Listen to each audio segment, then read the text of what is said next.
মা কালীকে তৈরি করা হয় দেশি মদ এবং হাঁসের ডিম দিয়ে। শুনে আশ্চর্য লাগলেও এটাই সত্যি।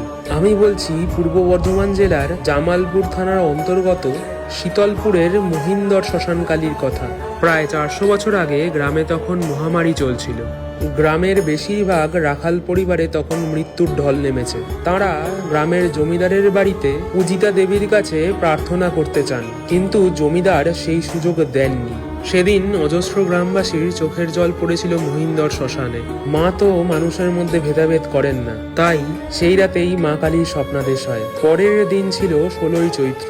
মায়ের স্বপ্নাদেশ অনুযায়ী 1.5 কোদাল মাটিতে দেশি মদ এবং হাঁসের ডিম মিশিয়ে সূর্যাস্তের পর মায়ের বিগ্রহ তৈরি করা হয়। তারপর মাথায় করে নাচাতে নাচাতে মাকে নিয়ে যাওয়া হয় মায়ের শ্মশান বেদিতে। 3 ঘন্টারও বেশি সময় লাগে প্রায় 1 কিলোমিটার রাস্তা পার করতে।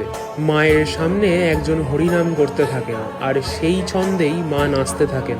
গোটা গ্রামবাসী মাকে আগলে নিয়ে যায়। তারপর মধ্যরাত্রে পুজো শুরু হয়। পুজো হয় খোলা আকাশের নিচে, গাছের তলা এবং শ্মশান ভূমির ওপর। তন্ত্রমতে মায়ের পুজো হয়। মায়ের প্রসাদেও দেশি মদ থাকে। ছাগ বলি প্রথারও প্রচলন রয়েছে। স্বপ্নাদেশ অনুযায়ী পুজোর প্রধান পুরোহিত শাড়ি পরেন। গোটা রাত জুড়ে এত পুজো পড়ে মায়ের গলা অবধি ঢাকা পড়ে যায়। মা এতই জাগ্রত যে প্রত্যেক বছরই মনস্কামনা পুণ্যার্থে বহু মানুষ দণ্ডি কাটেন। পুজো শেষের পরেই মায়ের বিসর্জন হয়। পার্শ্ববর্তী গ্রাম দোভাচিয়ার এক পুকুর পাড়ে মাকে বসিয়ে রাখার পর কেউ আর পিছন ঘুরে মাকে দেখেন না। নিজে থেকেই মায়ের বিসর্জন হয়ে যায়। মায়ের পুজো এখানে এতই জাগ্রত, এতই শক্তিশালী আর এতই অভিনবত্বে ভরপুর, যা আমাদের গোটা বাংলার এক অমূল্য সম্পদ।